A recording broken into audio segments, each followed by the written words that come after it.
Buddhist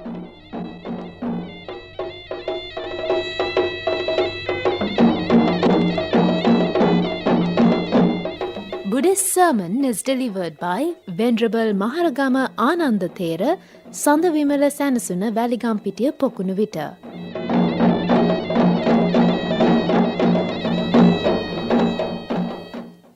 Namo tassa bhagavato arahato samma sambuddhassa.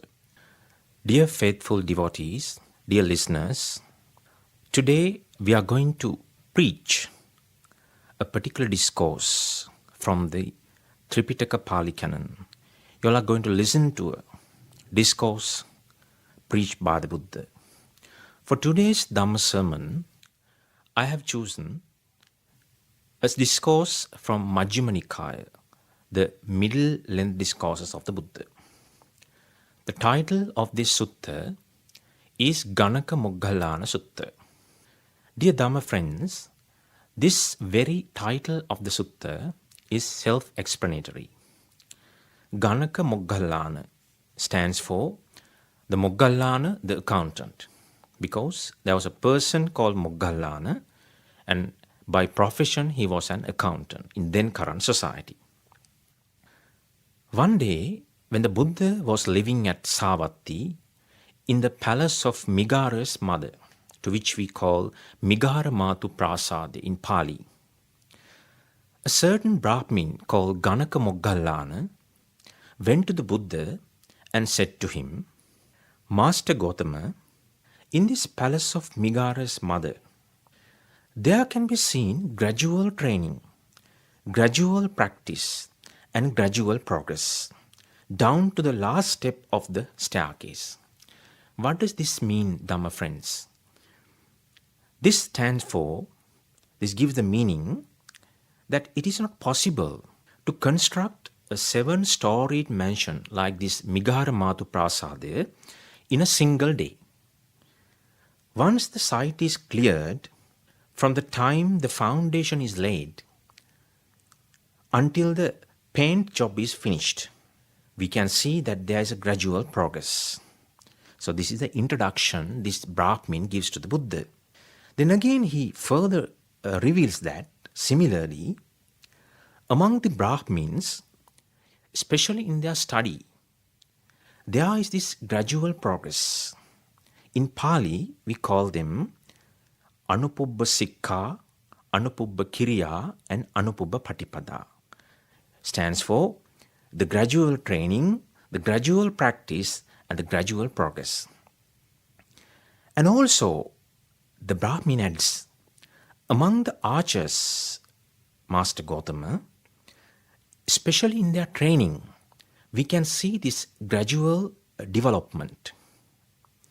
Because when a master archer receives an apprentice, what does he do first? He gives an introduction to this new archer. Then, little by little, generally, gradually, he trains that person. In the same way, Master Gautama, this Brahmin adds, among the accountants like us, I told you before, this Ganaka Moggallana was an account. Therefore, he refers to his profession. Among the accountants like us, who earn their living by accountancy, Master Gautama, there is this gradual development. He further describes this and says, when he get an apprentice, what does he do for the first thing? He makes the apprentice count 1 1 and the 2 2s and the 3 3s, etc. When he make them count 100 times. After giving this brief introduction, Dhamma friends, this Brahmin Ganaka Moggallana asked from the Buddha, now tell me, Master Gautama, is it also possible to describe this gradual training, this gradual practice, and this gradual progress in the Dhamma and the discipline? What does that mean, Dhamma friends? Dhamma and discipline is Dhamma and Vinaya. In simple terms, that is Buddhism, what the Buddha preached. Then, in answering this question, Buddha gives a very clear answer to this Brahmin. The Buddha says, Sakka Brahmana imasmin pi dhamma vinaya anupubba sikha anupubba kiriya anupubba patipada panyapetung. This is in Pali. The English meaning of that phrase is, Dhamma friends, it is possible, Brahmin, to describe gradual training, gradual practice, and gradual progress in the Dhamma and the discipline. Without telling everything in a nutshell, the Buddha refers to an example. He gives this simile.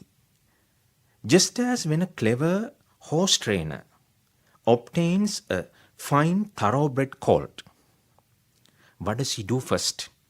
He first makes him get used to wearing the bit, and afterwards he trains him further.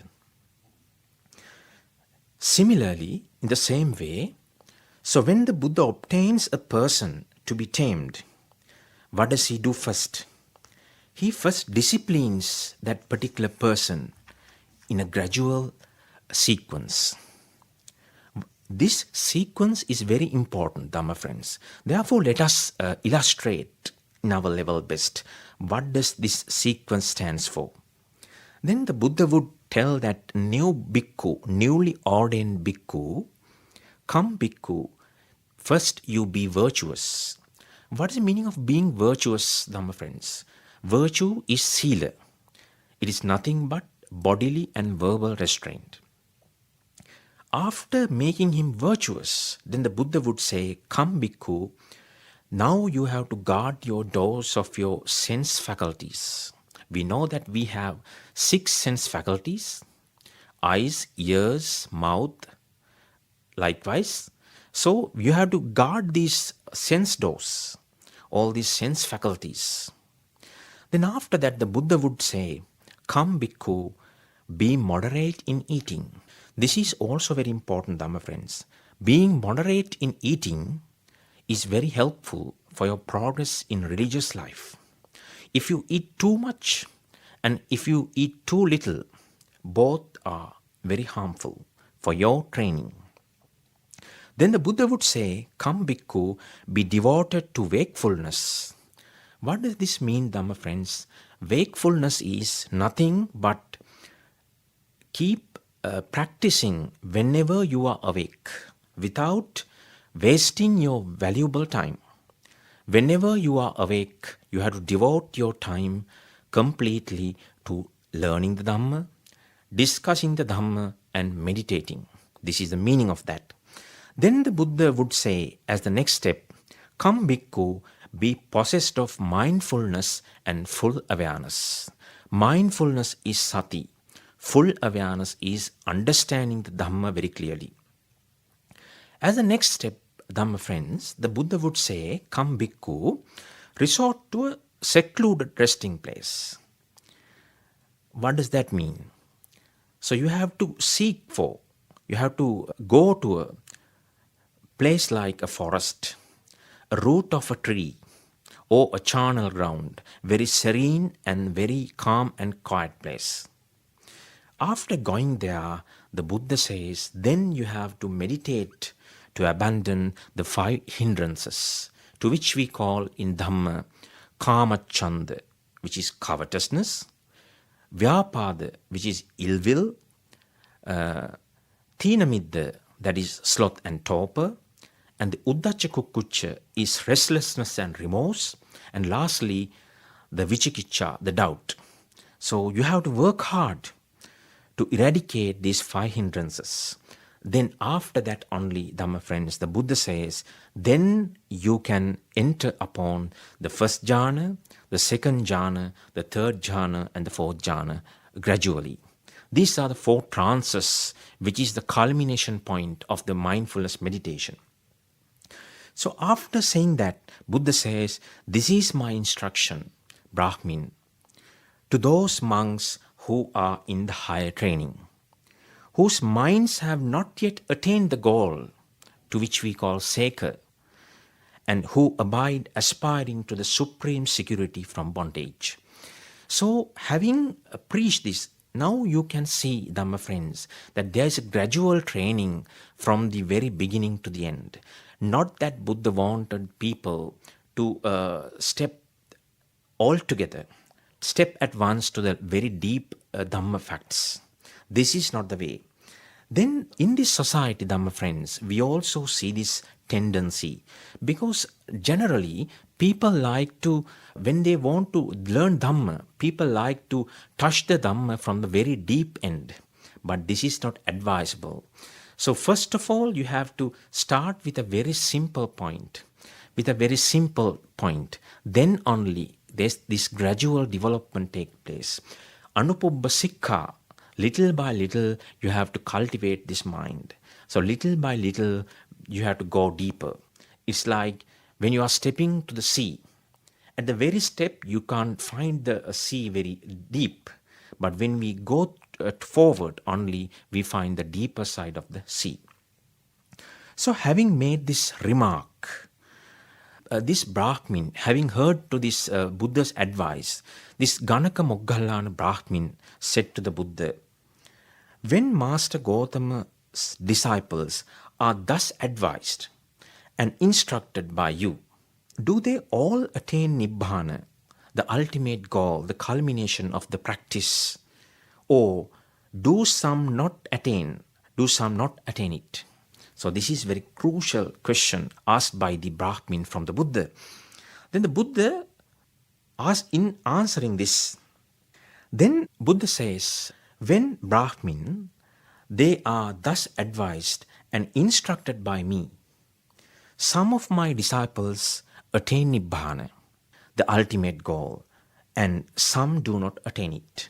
So one might think that this is a very decisive question, decisive answer given by the Buddha to this Brahmin. Then this Brahmin counter questions from the Buddha. This is also a very important point that he makes. What is this point, Dhamma friends? Then this Brahmin asked from the Buddha, Master Gautama, since Nibbana exists, since the emancipation exists, and the path leading to the emancipation is also there, and the Master Gautama is present here as the guide, as a beacon to show the path. What is the cause and what is the reason why, when Master Gautama's disciples are thus advised and instructed by him, some of them attain Nibbana, the ultimate goal, and some do not attain it? So this is very important question, even which is relevant to the today's world, Dhamma friends. In answering this question, the Buddha asked another question from the Brahmin. Then the Buddha said, Brahmin, before I answer your question, let me ask you another question, just to clarify the point. Suppose a person comes to you and asks from you, dear friend, do you know how to go to the city of Rajagaha? Then you would answer, yes, I know.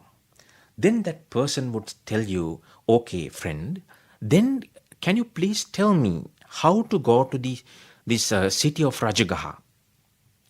Then you would say to that person, okay, you go along with this road about 1 or 2 miles. Then you will find a junction. Then you take your first turn to the right.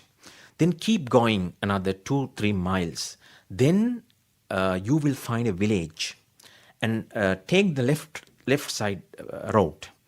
And when you go along that road, you will see the halls of the city of Rajagaha. You will see the ponds and the villages of the city of Rajagaha. Then you should know that you have already arrived the city of Rajagaha. Then having heard this, Dhamma friends, the Buddha told that Brahmin, okay, now suppose that man, after listening to you, he would start his journey, but he would not follow your instruction. He will go along that road, although you had instructed him to turn to his right, he will turn to left. Since he didn't follow your instruction, what will happen to him? He will go astray. He will not find the the destination. He will not be able to find the city of Rajagaha. And suppose Brahmin, there comes another person. He will also tell you, dear friend, do you know how to go to the city of Rajagaha? Then he said, you would answer yes. Then he will again ask from you, okay, good friend, would you please tell me how to go to this city of Rajagaha? Then, similar to the previous incident, you will instruct him exactly the way how to go to the city of Rajagaha. Then, having listened to your instruction, he would start his journey. But in this case, Dhamma friends, he will adhere to all the instructions very clearly and he will not violate your word. Then what will happen?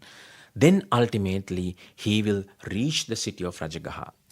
In the same way, Brahmin, there are disciples of mine who will follow my instruction, and also there could be some disciples of mine, those who do not follow. Those who follow my instruction will reach the Nibbana, and those who don't follow my instruction will not. Having heard that, this Ganaka Moggallana Brahmin was very pleased. Then he said, Magnificent Master Gautama, magnificent Master Gautama. Master Gautama has made the Dhamma clear in many ways, as though he were turning upright what had been overturned, as though he were revealing what was hidden, as though he were showing the way to one who was lost, or as though he were holding up a lamp in the dark for those with eyesight to see forms. Then he adds that, Dhamma friends, I go to Master Gautama for refuge and to the Dhamma and to the Sangha of bhikkhus. That means he will become a upasaka, a devoted disciple of the Buddha, having heard that Dhamma sermon. Then ultimately he makes a remark, let Master Gautama, let the Buddha remember me as a lay follower who has gone to him for refuge for life. Then this is the main idea of this sutta, Dhamma friends. So what is the message that the Buddha gives in this sutta to your life, especially the lay life? Because here, Dhamma friends, from the very beginning to the end of this sutta, we see that there is a gradual training. Okay, suppose that you are a devoted disciple of Buddha. You became a Buddhist. Then you would wonder, from which point should I start this journey? For that, Buddha has expounded 3-step journey. So what is the first step, Dhamma friends? First is Sila, that is virtue. First of all, you have to become a virtuous person. At least you have to follow the 5 precepts. You should not violate the 5 precepts. For special days called Poya days, you can observe a higher Sila, Ashtanga Sila or Dasa Sila, and you can be a virtuous person. And this is the foundation of this path, Dhamma friends. Then the second is Samadhi, which is mindfulness. When you are virtuous, it is very easy to become a concentrated person. So for attain the Samadhi, what you have to do is you have to follow a meditation technique, having taken some instructions from a teacher. This is Samadhi. So once you are virtuous, Dhamma friends, then only you can become a mindful person, a person with Samadhi. When you have developed this Samadhi to a certain level, then the doors will be open to you to gain the prajna or Sila Samadhi. The third step is prajna, that is wisdom. So if one were to think that, no, I will not be virtuous, and then I will not be mindful either, I will straight away become a wise person, a person with wisdom. So Buddha says, this will not happen, Dhamma friends, because according to the sutta that you have just heard, there is this Anupubba Sikha, which is gradual training, and there is this Anupubba Kiriya, which is gradual practice, and there is this Anupubba Patipada, this gradual process. This is the way the Buddha instructed the people, not only the lay people, but also the clergy, how to practice the Buddha's path. Therefore, Dhamma friends, as the Ganaka Moggallana, the accountant, who, having heard this sutta, became a devoted disciple of the Buddha, and he understood that this path is of three main steps. What is that? These gradual progress. What is gradual training, the gradual practice, and the gradual progress. So having heard that, he understood the value of this gradual process, because that although we are haste, that we are in a hurry to attain Nibbana, but the Buddha says this is not that easy, because for innumerable number of lives in this samsara we have been coming. And if you do not realize the truth from this life, you will have to continue this sansaric journey for another eons of time. Therefore, Dhamma friends, since this effect of this sansaric journey, which is defiled by the desire, hatred and delusion, the raga, dosa and moha, this eradication process, the eradication of mental defilements is not that simple. Therefore, if you are to engage in a difficult work, don't think that you can do it overnight, because it is very difficult. So if you were to start up a difficult work, first of all, you have to start with a very simple point. Then only you can gradually go to some difficult levels of that work. Then only ultimately you can reach the destination. So if one were to think, no, I will not start from a very simple point, then I will straight away go to the last step of this process, his efforts will go in vain and his efforts will of no use.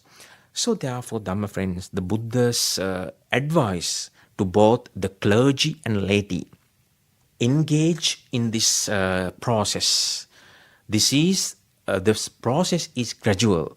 The Buddha's last words includes this phrase, Handadhani bhikkhave amantayamivo vayadhamma sankara appamadhena sampadheta.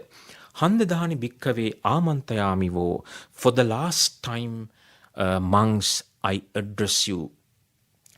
Vayadhamma sankara, all the conditioned things are impermanent. So all these conditioned things are impermanent. Appamahadhena sampadeta. Therefore, you should engage in this process of Nibbana without any further delay, then and there, without wasting time. That was the Buddha's last message for his disciples, be them clergy or be them laity. So having heard this discourse, Dhamma friends, you can apply the same rule not only to the path of Nibbana. Whatever the profession that you are engaged in, if you are a businessman, if you are a teacher, if you are a ruler, if you are a farmer, still this process is applicable. If you are a paddy field owner or a farmer, so in that your profession also you have to follow this gradual process. If you are a ruler, especially a person who governs a country, when you are introducing however much it is good for the economy of the country, so you have to introduce something, although it is a very good thing, from a very simple point, gradually, little by little, step by step. So if you were to introduce something, although it is very good for the people as a whole, at once, overnight, it will not succeed. At the end, it would bring out disasters to the country. So therefore, Dhamma friends, this theory of the Buddha, which is the gradual training, the gradual practice and the gradual progress, is applicable not only to the mundane life, but also the supramundane life of the people. This process, Dhamma friends, it is not confined to the Buddhists. Although you are not a Buddhist, be you a Christian or a Muslim or a Hindu, whatever the work you are engaged in, whatever the profession that you are working on, and whatever the area that you are handling, this progress, this gradual progress is yet applicable. If you are in doubt whether this would work or not, what is the best thing is, first you apply it. First you apply it, and then you can see the real outcome, the real result of that. And also you can learn a lesson from your past experience. At all the things that you were in a hurry to finish, most of the things must have been gone in vain. Because you didn't follow this gradual process, little by little. When you are going little by little, Dhamma friends, your efforts are not in vain. You will not be fed up in the process. Then because you have this independence, you have this serenity in your mind. Therefore, having heard this discourse, Dhamma friends, take the crux of this sutta to your life, and do not hesitate to apply this to your life. Having said that, let us conclude this Dhamma sermon for today. Therefore, dear listeners, may all the kusala, all the meritorious deeds that we have acquired by listening to this Dhamma preaching, and all the meritorious deeds that I have accrued by preaching this Dhamma sermon, let us transmit this to all the deities of this world who would protect the Buddha Sasana and this country and the whole world. Secondly, let us transmit all these meritorious deeds, all these merits to all our departed relatives who will receive them with happy face. Then also let us transfer all these meritorious deeds for all the fallen war heroes who sacrificed their life, limb and liberty for the motherland. And also let us rejoice by recalling these meritorious deeds, all these merits that we have accrued by listening to this Dhamma sermon. May the noble triple gem bless you.